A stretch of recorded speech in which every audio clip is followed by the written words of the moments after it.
सम्पूर्णमा स्वागत छ वान आर स्पोर्ट्स युट्युब च्यानलमा। आजदेखि हामी अब नेपाली भाषामा हामीले धेरै इन्डियन एनालाइसिसहरू देख्यौँ।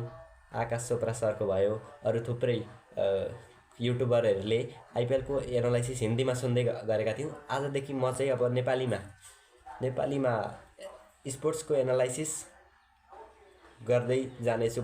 आज अब डबल हेडर रहेको छ, तपाईँहरूलाई थाहा छँदैछ। पहिलो म्याच रहेको छ एलएसजी र केकेआर बीच। एलएसजी को क्याप्टेन्सी गरिराख्नु भएको छ अहिले ऋषभ पन्तले भने केकेआरको क्याप्टेन्सी गरिराख्नु भएको छ हाम्रो अजिङ्क्य रहानेले। र मैले यो भिडियो बनाउँदै गर्दा एलएसजी र केकेआरको म्याच भइरहेको छ र अब यो भिडियोको लागि त मैले एनालाइसिस गर्न पाइनँ, यो पहिलो भिडियो हो। र आज चाहिँ म केकेआर को बाहेक केकेआरको म्याचको त भ्याइएन, आज डबल हेडर छ। आज म चेन्नई सुपर किङ्स र पन्जाब किङ्स, दुइटै किङ्स नाममा त अब कसले चाहिँ आज बाजी मार्छ त्यो कुरा हामीले आज भरे थाहा पाउँछौँ। चेन्नई सुपर किङ्स र पन्जाब किङ्स बिचमा चाहिँ कसले चाहिँ आज जित्ने चान्स धेरै छ भनेर अब आज हामी कुराकानी गर्नेछौँ। र अब यसै गरी हाम्रा आइपिएलका बारेमा नेपाली भाषामा अब भिडियोहरू आइराख्नेछन्। त्यसैले सम्पूर्ण नेपालीवासीहरूले यो भिडियोलाई हेरिदिनु होला र माया गरिदिनु होला भन्न पनि चाहन्छु। ल लेट्स मुभ अन। र तपाईँहरूलाई थाहा छँदैछ आज दोस्रो game Chennai super kings versus Punjab kings हो भनेर। चेन्नईको क्याप्टेन्सी गरिराख्नु भएको छ ऋतुराज गायकवाडले भने पन्जाबको क्याप्टेन्सी गरिराख्नु भएको छ श्रेयस अय्यरले। यो त तपाईँहरूलाई थाहा छँदैछ। र अब हामी head to head Punjab versus Chennai super kings head to head अहिले के छ त स्ट्याट दुई टिमको बिच के छ अहिले दुईवटा टिमको बिच कस्तो छ त अहिलेको भर्खरको स्ट्याट्सहरू भन्दा लास्ट 5 म्याचेसमा तपाईँहरू स्क्रिनमा देख्न सक्नुहुन्छ।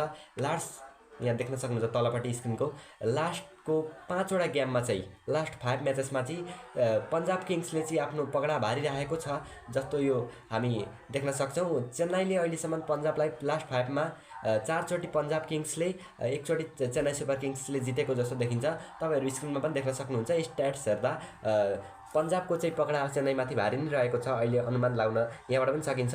र अब आज यो म्याच चाहिँ पन्जाबकै होम ग्राउन्डमा भएकोले पनि पन्जाबलाई अलिकति होम एडभान्टेज मिल्छ कि जस्तो पनि लागिरहेको छ। अब होम एडभान्टेज त भन्न सकिँदैन, हिजो पनि राम्रो म्याच देख्न सकेका थियौँ हामीले Mumbai Indians versus Royal Challengers बेङ्गलुरुको।